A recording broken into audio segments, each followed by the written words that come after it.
안녕하세요, 묘한의사입니다. 명현현상이라는 말을 많이 하게 됩니다. 피부질환을 치료할 때 피부질환이 증상 변화가 심하기 때문에 쉽게 악화되기도 하고 좋아지기도 하는데, 악화됐을 때 명현입니다 라고 이야기하는 경우가 많습니다. 그런데 문제는 진짜 명현현상은 대부분 부작용이라고 보시면 될 것 같아요. 근데 부작용임에도 불구하고 명현이기 때문에 좋아지는 과정이다 라고 생각하는 경우들도 많습니다. 반대로 얘기하면 좋아지는 과정임에도 불구하고 명현이라고 생각하는 경우들도 많거든요. 분명히 좋아지는 과정이 명확한데 그걸 명현이라고 생각하기 때문에 부작용의 하나로 생각하는 경우들도 많습니다. 오늘 이 시간에는 명현인가 아닌가, 그리고 진짜 좋아지는 과정임에도 불구하고 명현으로 오해하는 증상에 대해서 한번 알아보겠습니다. 우리가 흔히 명현현상이라는 말을 많이 하게 되죠. 피부질환을 치료하다 보면 환자분들이 스스로 명현현상이라는 얘기를 많이 합니다. 명현현상을 겪었습니다, 명현입니다 라고 얘기하는 경우가 많은데, 이 사실 명현이라는 건 굉장히 모호한 용어 중에 하나입니다. 그래서 제가 일전에도 영상을 만들었는데, 명현현상은 뭐라 그랬어요? 부작용이라고 했죠. 명현현상이라는 건 사실 의학적으로 보면 부작용에 속하게 되는데, 이게 이제 한방적으로 쓰일 때 악화되기 전 단계 혹은 증상 자체가 예측 불가능할 때 좋아지는 과정이다라고 이야기하는 경우가 많게 되죠. 근데 사실은 명현현상은 예상치 못했던 반응이죠. 그렇다면 뭐겠어요? 부작용이죠. 부작용이라는 걸 우리 흔히 일반인들이 오해하는 경우가 많은데, 부작용이라는 건 무조건 다 나쁜 반응은 아니에요. 부작용이라는 게 뭘까요? 부작용이라는 건 뭐냐? 우리가 특수한 목적으로 약물을 사용했을 때 주작용이 발생을 하게 되거든요. 그죠? Principal Action이라고 해서 약물을 사용했을 때 그게 반응을 일으키는, 그죠? 주된 작용이 있을 거예요.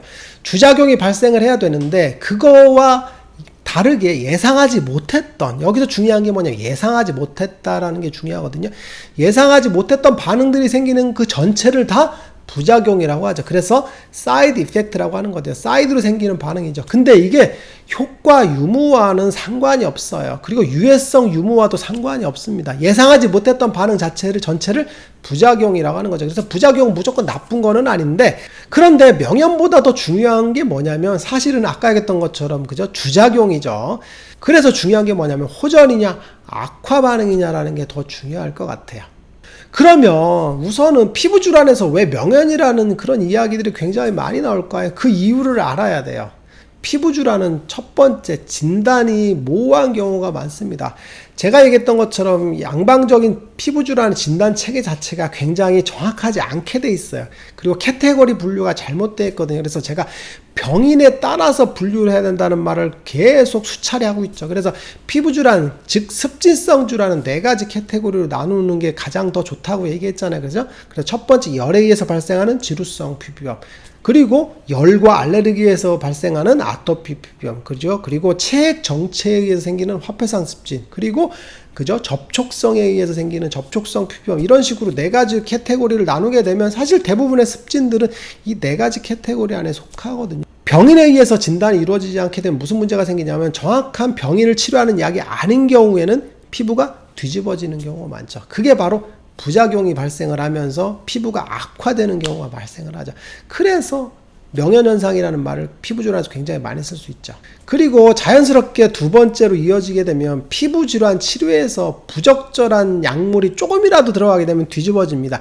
즉 뭐냐면, 병인 병기를 정확하게 나눠서 딱딱딱 카테고리를 나눠야 되는데, 그 카테고리를 나눌 때 치료하는 약들이 있거든요. 그 약들이 정확하게 딱 들어가야 돼요. 열쇠 구멍에 딱 맞듯이 짝가닥 하고 들어가야 되는데, 그게 하나라도 틀리게 되면 피부에서는 나쁜 반응을 유발하죠. 그래서 쉽게 악화되는 겁니다. 그래서 피부질환은 굉장히 쉽게 악화되고 예민한 반응을 보이게 되겠죠. 근데 약물에 의해서 예민할 수도 있고 악화 인자에 의해서도 예민할 수 있죠. 그래서 두 가지를 구분해야 돼요. 약은 제대로 썼지만 생활관리나 이런 것들, 음식관리를 잘 못해서 악화된 건지, 생활관리는 잘했고 음식관리는 잘했는데 약물에 의해서 악화된 건지를 분명히 구분해야 되겠죠. 그래서 그걸 구분하는 게 굉장히 중요한 그런 과정이라고 보시면 되는데, 여기서도 마찬가지로 치료가 부적절해서 뒤집어졌을 경우가 굉장히 흔하게 발생을 하죠. 그 대표적인 예가 뭐냐면, 사실 아토피 피부염 같은 경우가 그런 경우도, 아토피 피부염 같은 경우도 약물이 조금이라도 안 맞으면 확 뒤집어집니다. 그래서 아토피 피부염을 치료할 때 굉장히 집중해서 치료해야 되는 경우가 많죠. 그러면 명현이 아님에도 불구하고 명현으로 오해하는 대표적인 경우가 뭘까요? 첫 번째는 리바운드 현상입니다. 양약 사용하고 나서 양약을 끊는 과정에서 증상 자체가 빵 하고 심해지는 걸 리바운드 현상이라고 했죠. 대표적으로 피부 질환에서 많이 사용하는 게 이제 스테로이드제죠. 스테로이드제를 오래 사용하는 경우, 그리고 등급이 강한 걸 사용하는 경우에 그걸 끊었을 때 증상이 확 하고 심해지는 경우가 많습니다. 스테로이드 자체가 증상 자체를 억제하는 작용이 크거든요. 그리고 혈관 자체를 수축시키는 작용이 있습니다. 그런데 스테로이드 약물이 빠지게 되면 혈관이 늘어나게 되면서 어떻게 돼요? 염증 물질들이 급격하게 공급되죠. 그래서 증상 자체가 확 하고 심해지는 경우가 많습니다. 이때 바로 리바운드 현상이 생기게 되니까 증상이 굉장히 심해지죠. 그럴 때 명현이라고 오해하는 경우가 많습니다. 그런데 정확한 명칭은 명현이 아니라 리바운드 현상이죠. 대표적으로 스테로이드 사용한 경우에 그런 경우가 있고, 또 하나는 면역 억제제를 사용하는 경우에도 증상 자체가 훅 하고 심해지는 경우가 많죠. 그래서 사이포렌 같은 면역 억제제를 쓴 경우에도 그걸 중단했을 때 증상 자체가 훅 심해지는 경우, 이런 경우들은 명현이 아니라 리바운드 현상이다라고 정확하게 얘기해 주는 게 필요할 것 같아요. 그런데 환자분들이 이제 리바운드 현상에 대해서 오해하는 경우가 뭐냐면, 나는 스테로이드를 안 썼어요. 옛날에 썼습니다라고 얘기하는 경우가 많아요. 근데 사실 이게 이제 옛날에 쓴 경우에도 망각하는 경우가 많습니다. 저는 한 달에 한 번도 안 썼고요. 그죠? 두 달에 한 번 정도 썼어요. 이렇게 얘기하는 경우가 많은데, 사실 기억력이 약간 그죠? 망각되는 경우가 많습니다. 그래서 실제로는 환자분들을 보게 되면 생각보다 많이 쓴 경우가 많죠. 그리고 또 하나는 약한 연고를 썼습니다. 피부과에서 애들한테, 소아한테도 쓰는 연고라고 해서 처방해줬다고 하는 경우가 많은데, 그게 결코 약한 약은 아니에요. 그런 경우에들도 쓰게 되는 경우에도 리바운드가 생길 수 있죠. 그래서 생각보다 스테로이드를 많이 쓰지 않았다라고 생각하는 인식을 갖고 리바운드가 생겼을 때는 그저 명현으로 오해하는 경우가 많죠. 그런데 그것도 마찬가지로 스테로이드 리바운드 현상인 경우가 있죠.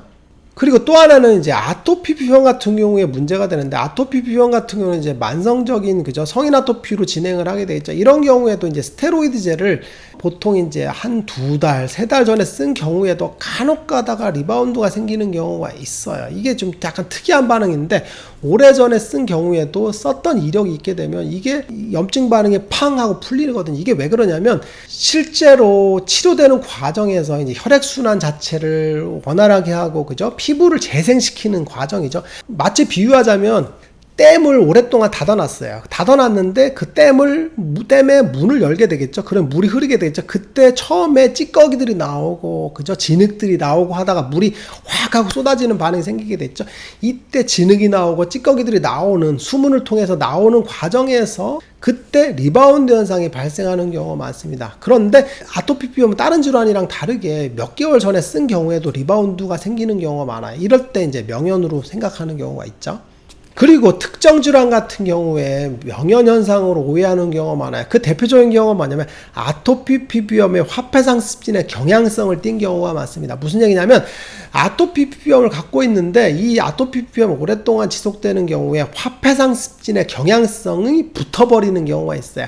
이게 이제 약간 이해하기 어려울 텐데, 아토피 피부염은 이제 열과 알레르기가 겹쳐진 경우죠. 이게 오랫동안 지속이 되게 되면 체액 정체가 발생하는 경우가 많아요. 그래서 화폐상습진의 경향성을 띈 경우가 많아요. 그래서 아토피 피부염인데 유두습진이 많이 생기는 경우들도 많고, 그리고 화폐상습진 같이 동전 모양 습진이 나면서 진물이 콸콸 흐르는 경우들도 있거든요. 그게 바로 아토피 피부염과 화폐상습진의 경향성이 결합된 경우라고 보시면 되는데, 이게 특이적으로 보게 되면 아토피 피부염을 치료하는 과정에서 화폐상습진이랑 다른 길을 걷게 되겠죠.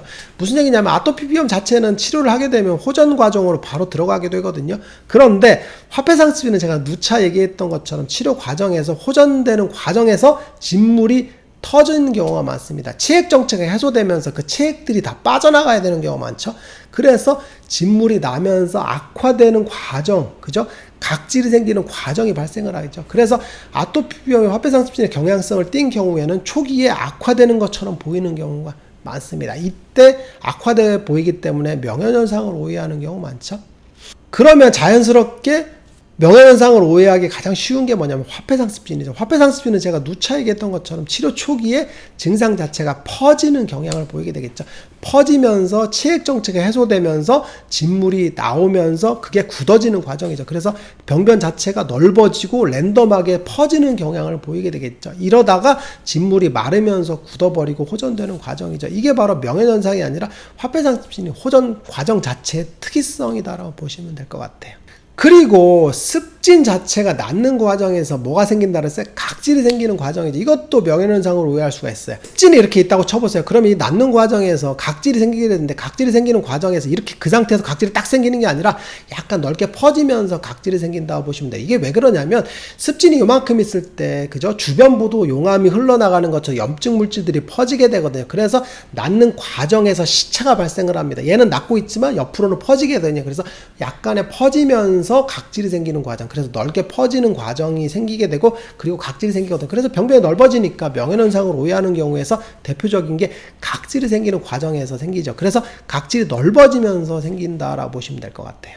그리고 또 하나는 특징적으로 아토피 피부염이나 지루성 피부염이 얼굴 병변에서 각질이 생기거든요.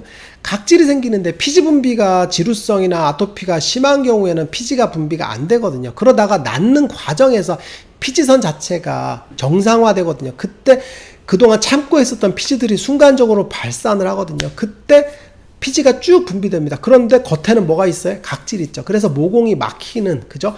모공에 과각질화가 발생을 하는 거죠. 그래서 여드름의 병기랑 똑같이 겹치거든요. 그래서 피부 질환이 잘 낫고 있는 과정에서 가려움증도 줄고 홍조도 주는데, 순간적으로 중간 과정에서 여드름이 중간에 퍼지는 경우가 많습니다. 이런 경우에는 정상적인 과정임에도 불구하고 여드름이 증가하는 거죠. 이걸 명현으로 오해하는 경우들 많아요.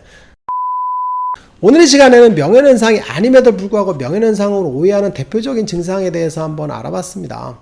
스테로이드를 많이 쓴 경우 혹은 면역억제제를 사용하는 경우에 증상이 심해질 수 있기 때문에 이거는 리바운드 현상이라는 걸 분명히 아셔야 될 것 같고, 화폐상 습진의 경향성을 갖는 경우, 즉 아토피와 화폐상이 결합된 경우, 그리고 화폐상 습진이 있는 경우에 증상 자체가 약간 초반에 퍼질 수 있다는 걸 이해하시는 게 좋을 것 같아요. 그리고 습진 자체는 낫는 과정에서 각질이 생기게 되는데, 각질이 생기는 과정에서 증상 자체가 약간 퍼질 수 있다는 것, 그리고 여드름도 간혹 발생할 수 있다는 것, 그건 명현이 아니다라고 이해하시면 될 것 같습니다. 묘한의사에게 궁금한 거 있으면 댓글로 남겨주세요. 영상을 통해서 답변하겠습니다. 빠이.